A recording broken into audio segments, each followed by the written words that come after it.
Heaven Official's Blessing. Tian Guan Ci Fu by Mo Xiang Tong Xiu. Read by Plant Bones. Chapter 19. Enraged Nanyang. Fistfight with difficult Sun Jin. Although the words were said casually, gasps could be heard from all around. Many of the martial gods had the same thought. You're nothing more than a powerless rubbish god. How could you be so shameless as to tell Lang Jinzhou, one of the one martial god of the East, fight me and you will surely die? What arrogance! It was like he asked to be banished because fighting Lang Jinzhou was beneath him. Absolute bullshit. And yet Lang Jinzhou didn't seem to think he was exaggerating at all. I already said life and death don't matter. I don't need you to let me off easy. Xielian ignored him and reiterated his request to Junwu. Please, my lord, banish me to the lesser realm. Shi Qingxuan suddenly raised his hand. Wait, I have more to say. Speak, Wen Master.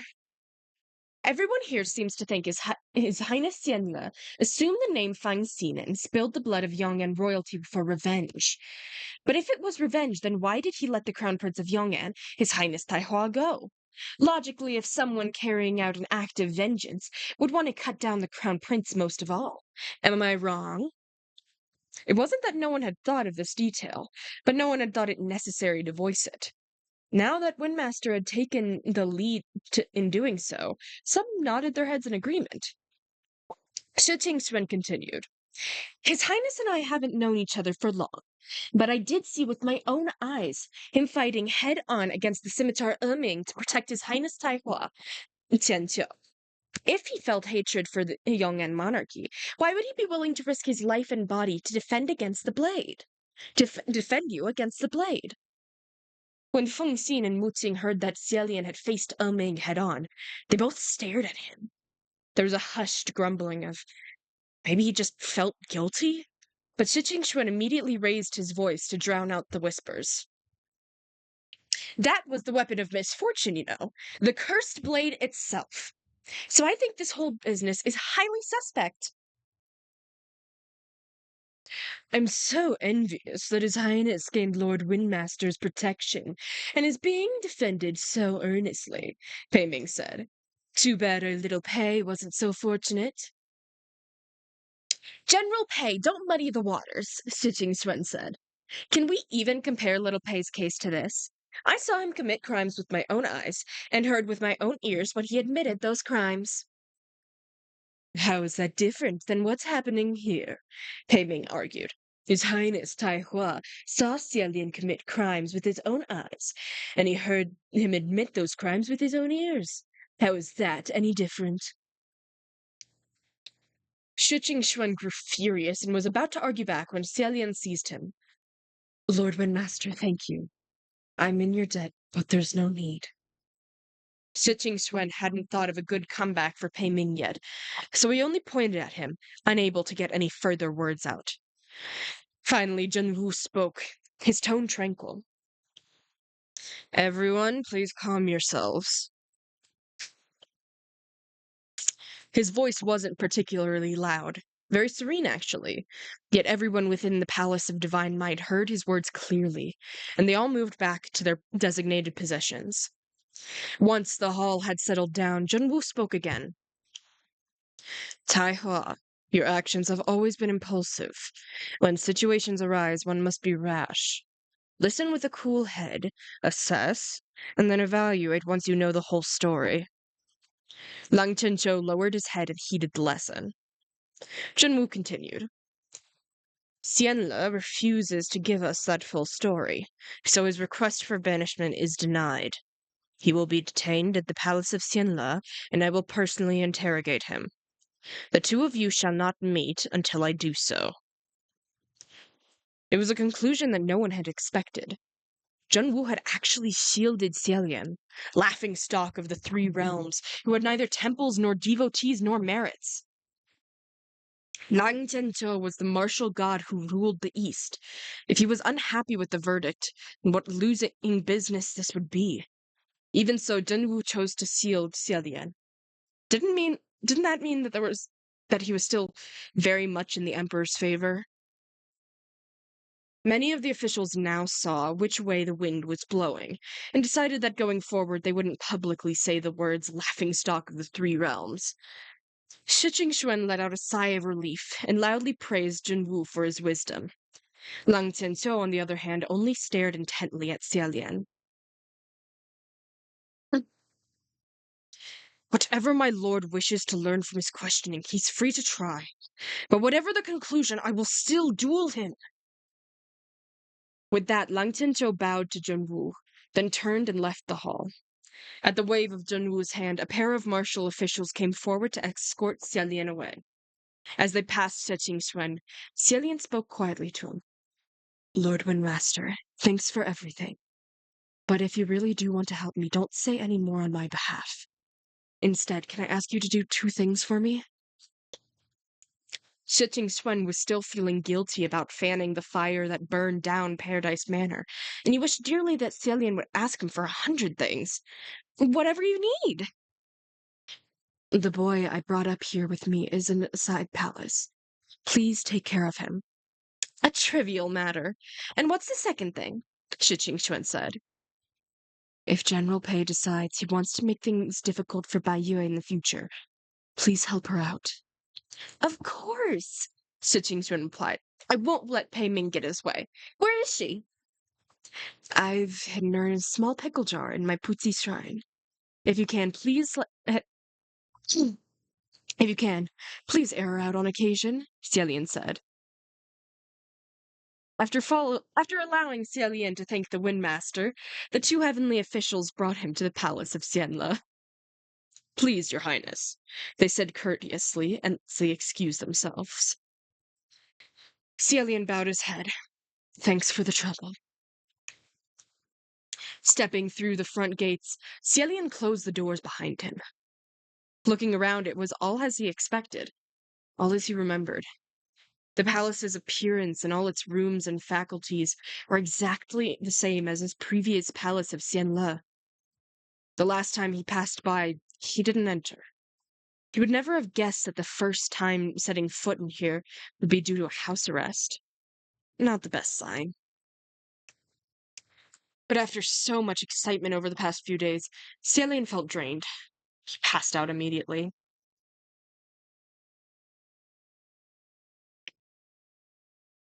He dreamt of many things. He seemed to be meditating with his eyes closed, and when he blinked his eyes open, he found himself sitting upright before a desk.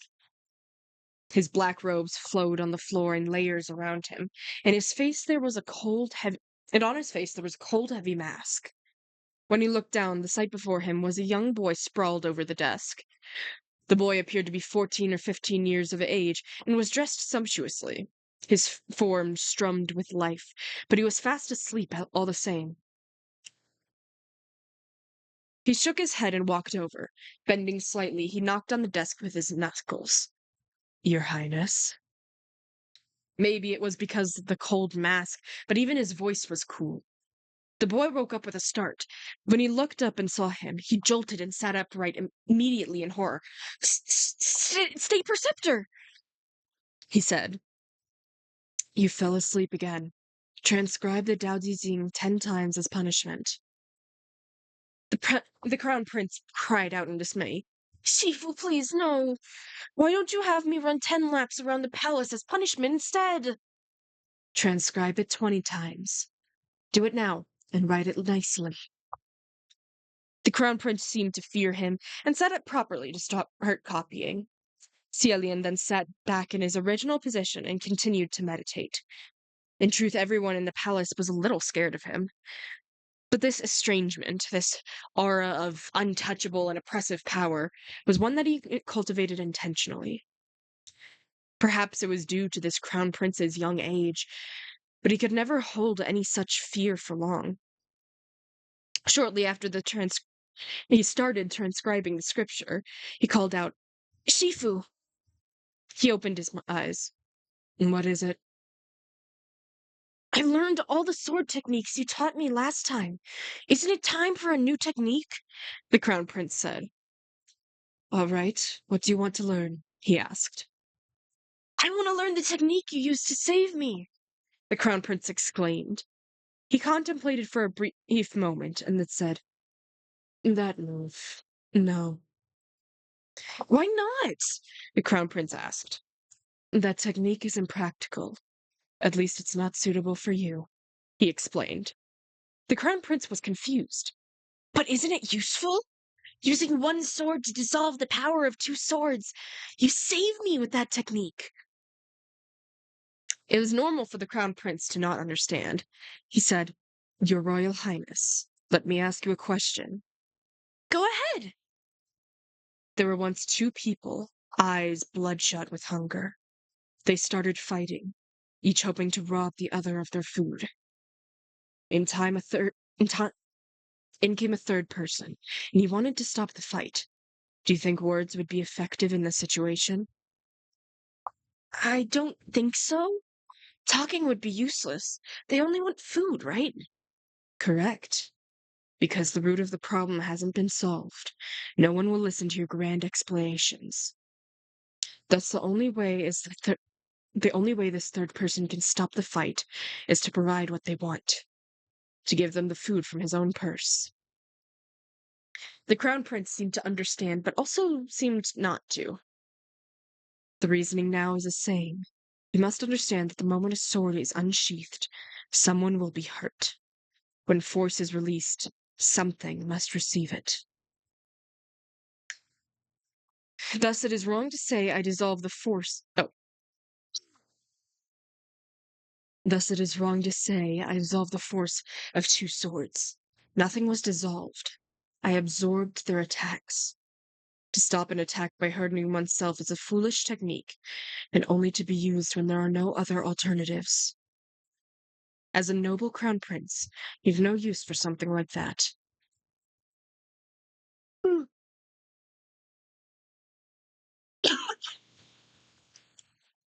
The crown prince continued to copy his scriptures, but he still looked contemplative a while later. He asked, Do you have any other questions? After a moment of hesitation, the crown prince said, One thing, Sifu. If the third person didn't have enough food, what then? The crown prince continued. If both of the hungry had gotten food, but wanted more and fought harder because of greed, and sought more food from the third person, what should be done? What do you think? He asked. The crown prince pondered and said, I don't know. Maybe he shouldn't have intervened from the start. The great hall was gold. Everything was gold, right now, however, it was awash with red. At every golden banquet table, a person was sprawled. Their throats were slit. All tragic deaths.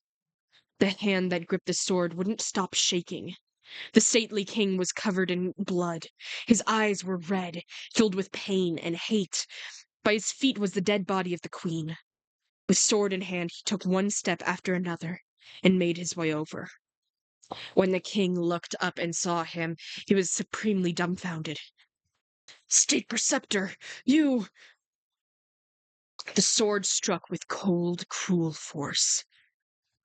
Just then, he sensed something and whipped his head around. The young crown prince stood outside the door amidst the corpses of guards strewn across the entrance floor. The boy's eyes were blank, as if doubting what he saw was real. He took a step forward and almost tripped on the threshold, dazed and disoriented. He withdrew the sword, and blood splattered his black robes. The crown prince hadn't tripped on the threshold, but on the dead body sprawled on the ground. He threw himself on the king's body, his voice finally returning. Father? Mother? But the king would never speak again. The crown prince couldn't shake his father awake. He whipped his head around toward him, and his eyes wide. Shifu! What are you doing? What did you do? State Preceptor! It was a long while before he heard his own voice, devoid of emotion. You all deserve it.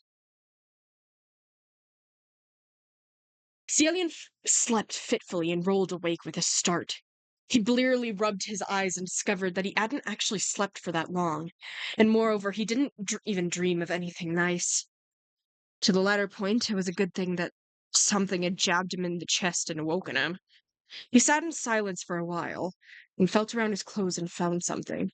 He opened his palm and revealed 2 dice, same ones from Paradise Manor.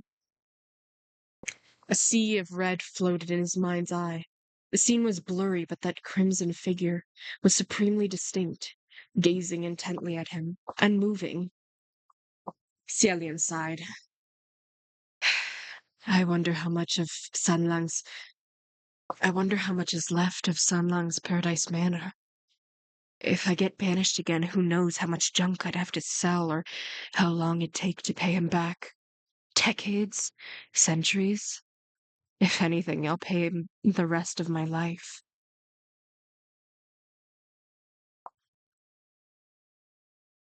Cielian stared at the dice for a bit before clapping his hands closed in prayer. He shook the dice in his palms and rolled them to the ground.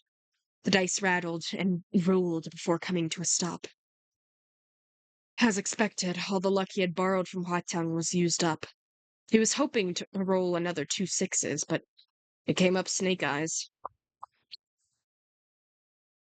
Cielian couldn't help but puff out a rueful breath and shake his head.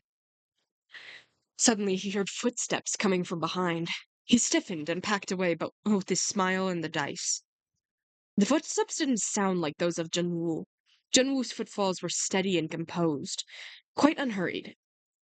Similarly, although Huatang walked with nonchalance and lacked decorum,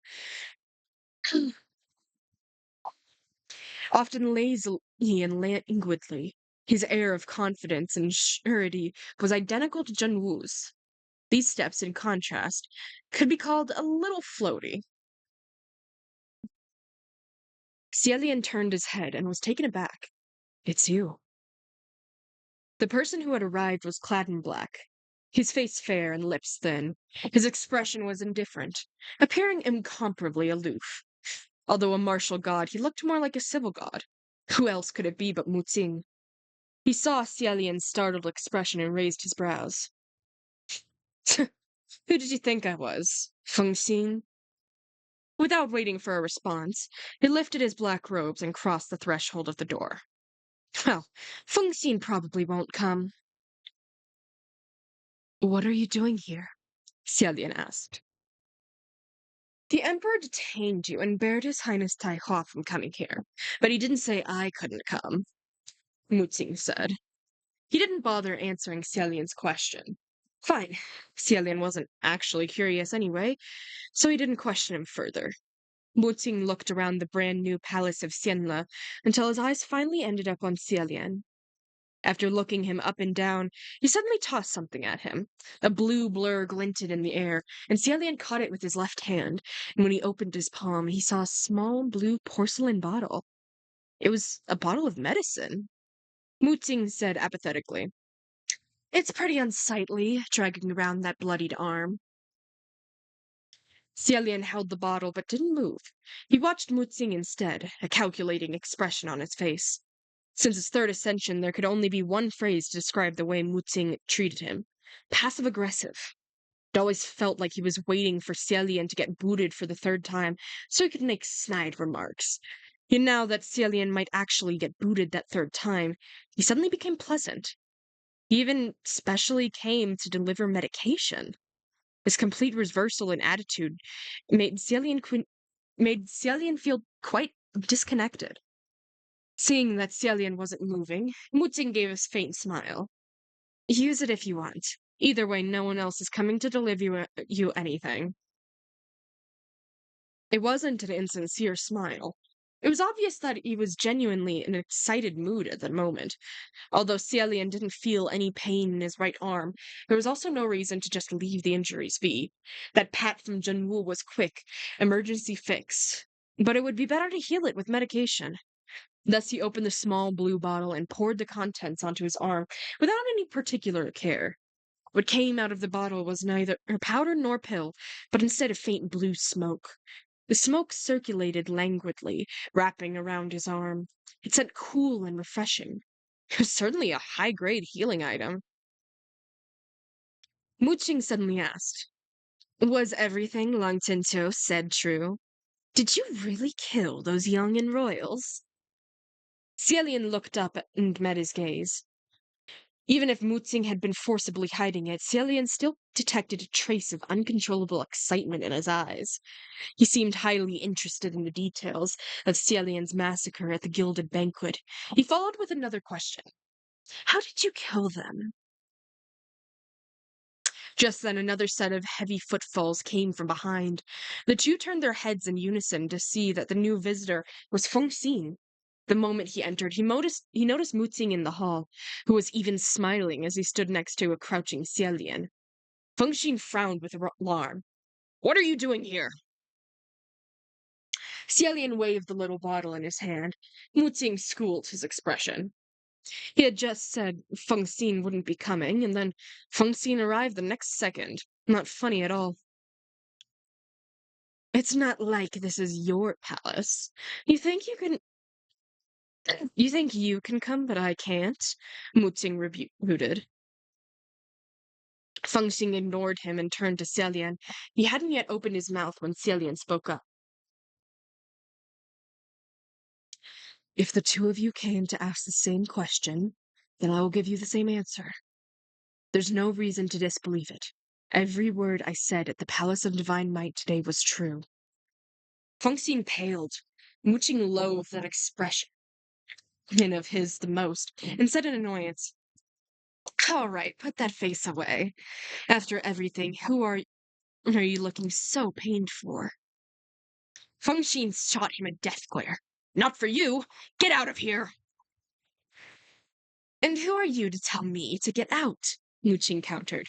"Speaking as if you're so loyal. How many years did you last again? Didn't you run away too?" Veins popped all over Feng Xin's forehead.